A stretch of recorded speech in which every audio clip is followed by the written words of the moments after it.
గోవా నుంచి హైదరాబాద్ కాచిగూడకు వచ్చే వాస్కోడిగామా రైలును ఎస్టీఎఫ్, డీటీఎఫ్ టీంలు తనిఖీ చేశాయి. ఈ తనిఖీల్లో నాన్ డ్యూటీపై 48 మద్యం బాటిళ్లను సీజ్ చేశారు.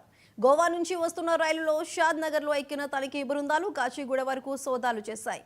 ఈ తనిఖీల్లో 4 అధికారులు, 35 మంది సిబ్బంది పాల్గొన్నారు.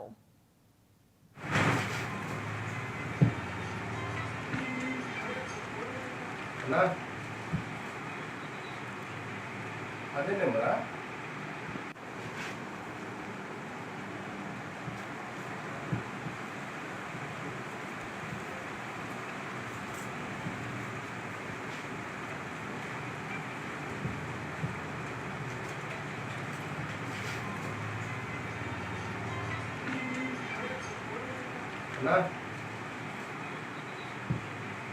అదే నెంబరా?